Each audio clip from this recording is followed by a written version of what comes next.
శ్రీ గురుభ్యో నమః. శ్రీ మహాగణపతే నమః. శని వక్రత్వం జరగబోతుందన్నమాట. శని వక్రత్వం అంటే అసలు ఏంటి అంటే, జ్యోతిష్య రీత్యా గోచార రీత్యా శని వక్రత్వ ఫలం అనేది ఎప్పుడు యోగిస్తుంది, అసలు వక్రత్వాన్ని ఎప్పుడు కన్సిడర్ చేయాలి అంటే, శని కానీ ఏదైనా ఒక ప్లానెట్ కానీ ఏదైనా ఒక గ్రహం కానీ వక్రించినప్పుడు తన అంతకుముందు ఉన్నటువంటి రాశికి తిరిగి మళ్ళీ వెనక్కి వచ్చినప్పుడు పూర్వ రాశి యొక్క ఫలితాన్ని మళ్ళీ తిరిగిస్తుందని చెప్పేసి శాస్త్రంలో చెప్పబడింది అన్నమాట. అంటే పోగొట్టుకున్నటువంటివి కానీ లేకుండా ఉంటే అంతకుముందు మంచిగా జరిగి ఇప్పుడు సరిగా జరగినటువంటి స్థితిలో కానీ మార్పు చేర్పులు జరుగుతున్నప్పుడు వక్రత్వం జరిగినప్పుడు అంతకుముందు ఉన్నటువంటి ఫలితాన్ని మళ్ళీ తిరిగి పొందడం అనేది వక్రత్వంలో జరుగుతూ ఉంటుంది అన్నమాట. ఇప్పుడు శని వక్రత్వం అనేది దాని గురించి చెప్పబోతున్నాం. అంటే శని అత్యంత శక్తివంతమైనటువంటి గ్రహం. శని కొన్ని స్థానాల్లో యోగకారకమైనటువంటి ఫలితాలు కూడా ఇస్తాడు. అదేవిధంగా శని సరైనటువంటి స్థితిలో లేనప్పుడు ఒక నిరాశాజనకమైనటువంటి ఫలితాలు కూడా ఇవ్వడం జరుగుతుంది అన్నమాట. కాబట్టి శని యొక్క గోచారంలో వచ్చేటప్పటికి శని, గురువు, రాహు, కేతువులు వీరి యొక్క స్థితిగతులు మార్పు అనేది చాలా ప్రభావితం చూపిస్తూ ఉంటుంది అన్నమాట. ఇప్పుడు శని వక్రత్వం అనేది జరగబోతుంది. ఈ యొక్క శని వక్రత్వం వచ్చేటప్పటికి 3 నెలల 15 రోజుల పాటు జరగబోతున్నది అన్నమాట. ఈ యొక్క ఫలితం అనేది ఎలా ఉండబోతుంది, అది గోచార రీత్యా రాశి రీత్యా ఎలా ఉండబోతుంది, అదేవిధంగా నక్షత్ర రీత్యా కూడా దీని యొక్క మార్పు అనేది ఉంటుంది. ఎందుకంటే కాలపురుషుడు నిర్ణయం అనేది ఒక నక్షత్రంలో శని యొక్క సంచారం జరుగుతున్నప్పుడు 27 నక్షత్రాల మీద కూడా దీని యొక్క ప్రభావం ఉంటుందని చెప్పి శాస్త్రంలో చెప్పబడింది అన్నమాట. దాని రీత్యా కూడా నా యొక్క గణన రీత్యా నేను 27 నక్షత్రాలకి ఎలా ఉండబోతుంది, ఏ రాశి వారికి ఎలా ఉండబోతుంది అనేది చూద్దాం. ఇది 325 డిగ్రీల దగ్గర ఇది ఒక వక్రత్వం అనేది మొదలవబోతున్నది. ఈ యొక్క వక్రత్వం అనేది పూర్వభాద్ర నక్షత్రంలో స్టార్ట్ అవుతున్నది అన్నమాట.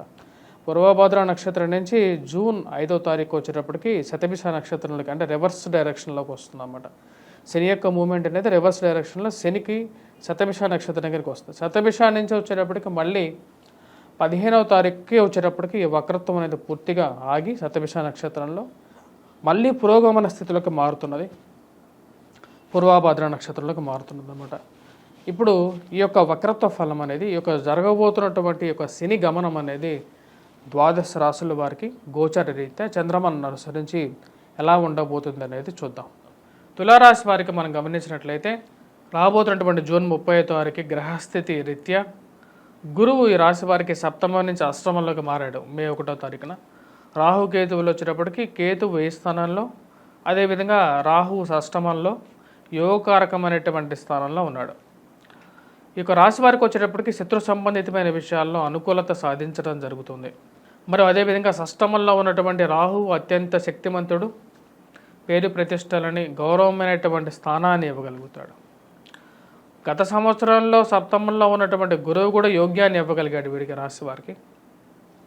కానీ ఈ సంవత్సరంలో అష్టమంలోకి గురువు యొక్క మార్పు అనేది జరిగింది.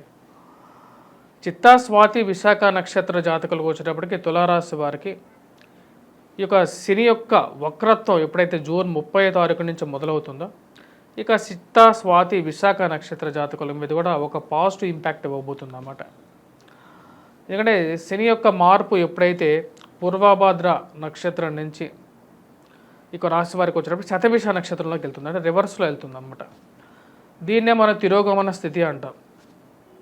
అంటే శని వక్రత్వంలో తిరోగమనంలోకి వెళ్తాడు. ఇది యొక్క తిరోగమనం జరుగుతున్నప్పుడు రాబోతున్నటువంటి అక్టోబర్ 15వ తారీఖు వరకు కూడా రివర్స్ మూమెంట్లో ఉంటాడు అన్నమాట. అక్టోబర్ 15 నుంచి మళ్ళీ తిరిగి వచ్చినప్పటికీ పురోగమనంలోకి మళ్ళీ మారుతాడు. పూర్వభాద్ర నక్షత్రంలో ఉన్నప్పుడు శని ఈ యొక్క రాబోతున్నటువంటి 3 నెలల 15 రోజుల పాటు ఈ యొక్క రాశి వారి మీద ముఖ్యంగా నక్షత్ర రీత్యా, ఎందుకంటే ఒకే రాశిలో ఉంటున్నాడు కాబట్టి ఆ యొక్క నక్షత్రం అనేది రాశి అనేది ఎఫెక్ట్ ఉండదు, యాక్చువల్గా నక్షత్రం అనేదే ఉంటుంది. ఈ యొక్క రాశి వారికి వచ్చేటప్పటికి పంచమంలో శని సంచారం జరుగుతున్నప్పుడు వ్యతిరేకమైనటువంటి ఫలితాలు కొంచెం వస్తాయన్నమాట. ముఖ్యంగా వచ్చేటప్పటికి ఆస్తి సంబంధితమైన విషయాల్లో తగు జాగ్రత్తలు తీసుకోవాలి. డబ్బు వేరే వారికి ఇచ్చేటప్పుడు తెలిసిన వాళ్ళే కదా అని చెప్పేసి పేపర్ లేకుండా, డాక్యుమెంట్ లేకుండా ఆస్తి పత్రాలు ఇవ్వద్దు, సంతకాలు పెట్టద్దు. ఎందుకంటే నమ్మిన వాళ్ళే మోసం చేయగలుగుతారు ఈ రోజుల్లో. మరి అదేవిధంగా సంతాన సంబంధితమైన విషయాల్లో కూడా తగు జాగ్రత్తలు తీసుకోవాలి. ఆరోగ్య రీత్యా సంతానానికి కొంచెం జాగ్రత్తలు అనేది కూడా ముఖ్యం అన్నమాట. మరియు అదేవిధంగా ఇన్వెస్ట్మెంట్స్ ఏవైతే పెద్ద పెద్ద భారీ ఇన్వెస్ట్మెంట్స్ విషయాల్లో తగు జాగ్రత్తలు అనేది ముఖ్యం. మరియు అదేవిధంగా ఈ రాశి వారికి మనం గమనించినట్లయితే తులారాశి వారికి వైవాహిక జీవిత సంబంధితమైన విషయాలలో తగు జాగ్రత్తలు అవసరం అన్నమాట. అంటే సంతాన సంబంధితమైన విషయాలతో పాటు భార్యాభర్తల మధ్య అన్యోన్యత అనేది కూడా పెంపొందించుకోవాలి. కుటుంబ సంబంధ బాంధవ్యాలు మీరు మాట్లాడేటప్పుడు కొద్దిగా జాగ్రత్తగా మాట్లాడాలి. అంటే అస్థిరతంగా మాట్లాడద్దు. ఒక పాయింట్ మీద ఉన్నప్పుడు ఆ పాయింట్ మీద ఉండి మాట్లాడడానికి ఎక్కువగా ప్రయత్నం చేయండి. ఎందుకంటే పంచమంలో శని సంచారం జరుగుతున్నప్పుడు ఇదే ఫలితాలు, ఇదే శాస్త్రంలో చెప్పబడింది అన్నమాట. ఎక్కడైనా రెఫర్ చేసుకోవచ్చు. పంచమంలో శని సంచారం జరుగుతున్నప్పుడు వచ్చేటప్పటికి అస్థిరంగా ఉంటారు అన్నమాట. అంటే ఏదో విధంగా వచ్చేటప్పటికి మాట తోలటం, ఆ యొక్క మాటకి బేసిస్ అన్నది ఏదో వెతుకుతూ ఉంటారు, కానీ అది చేతికి దొరకదు. ఎందుకంటే గురువు యొక్క అస్థిరమైన గురువు అష్టమంలో ఉన్నాడు, అదేవిధంగా పంచమంలో శని తిరోగమనంలో ఉన్నప్పుడు కూడా వైవాహిక జీవితంలో బాగుంటుంది అన్నమాట ఈ రాశి వారికి. ఎందుకంటే పూర్వాభాద్ర నక్షత్రంలో ఉన్నప్పుడు ఇక విశాఖ నక్షత్ర జాతకులకి, స్వాతి నక్షత్ర జాతకులకి, చిత్తా నక్షత్ర జాతకుల మీద కూడా వచ్చేటప్పటికి భార్యాభర్తల మధ్య అన్యోన్యత అనేది కొంచెం బాగుంటుంది. మరి అదేవిధంగా ప్రేమ సంబంధితమైన వ్యవహారాలు, లివింగ్ రిలేషన్షిప్స్ కొత్తగా ఏర్పడడం అనేది జరగటం, అది కొంచెం పాజిటివ్ ఇంపాక్ట్గా చెప్పవచ్చు అన్నమాట. అంటే ఈ సంవత్సరం ఈ యొక్క రాబోతున్నటువంటి 3 నెలలు ఇవి ఒక పాజిటివ్గా జరిగేటువంటి విషయాలుగానే చెప్పవచ్చు. కాకపోతే మీరు తీసుకున్నటువంటి నిర్ణయాల మీద ఒక స్థిరత్వం అనేది ఉండాలి. అలాంటి స్థిరత్వం లేనప్పుడు ఏ నిర్ణయం తీసుకోకూడదు, సైలెంట్గా వదిలేయాలన్నమాట. టైంని దాని తగినట్టుగానే పోనివ్వాలి. మళ్ళీ ఎప్పుడైతే మనకి మంచి టైం వస్తుందో ఆ టైంలో ఆటోమేటిక్గా పాజిటివ్ జరుగుతుంది. మైండ్లో కూడా వచ్చేటప్పటికి తీసుకున్న నిర్ణయం అనేది కరెక్ట్గా ఉంటుంది. ఆ విషయాన్ని మీరు గుర్తుపెట్టుకొని ముందుకు వెళ్ళాలి. ఎందుకంటే పంచమంలో ఉన్నటువంటి శని అంత యోగ్యాన్ని ఇవ్వడు, అదే శాస్త్రం చెప్తుంది అన్నమాట. తిరోగమన స్థితిలో ఉన్నప్పుడు కూడా వీరికి నెగిటివ్ ఇంపాక్ట్ అయితే ఇవ్వట్లేదు. 3 నక్షత్రాలకి కూడా కొద్దిగా పాజిటివ్ ఇంపాక్టే ఇస్తున్నాడు అన్నమాట. మరియు అన్య స్త్రీ సంపర్కాలు, అన్ని పురుషులతో కలవటాలు ఇవనేవి కొన్ని ఎక్కువగా జరగడానికి ఆస్కారం అనేది ఉంది. ఆ విషయాల్లో తగు జాగ్రత్తలు తీసుకోండి. ఎందుకంటే ఎంతైనా సరే కొన్ని విషయాలు అనుకూలంగా అనిపించినప్పటికీ కూడా అవి మంచిది కాదు. ఆ విషయాల్లో కొంచెం జాగ్రత్తగా ఉండాల్సినటువంటి ముఖ్యమైనటువంటి సూచన. భారీ ఇన్వెస్ట్మెంట్స్, వ్యాపార ప్రయత్న సంబంధితమైన విషయాల్లో అంతగా లాభించే విధంగా లేదు, కొన్ని కష్టాలకి గురి చేసే విధంగా ఉంది. కాబట్టి ఆ విషయాల్లో జాగ్రత్తగా ఉండండి. ఈ రాశి వారికి అష్టమంలో గురుగ్రహ సంచారం జరుగుతున్నప్పుడు అది కూడా ప్రతిబంధకంగా మారే విధంగా ఉంది. సంతాన ప్రయత్నాల గురించి ఎక్కువగా తాపత్రయం ఉంటుంది అన్నమాట.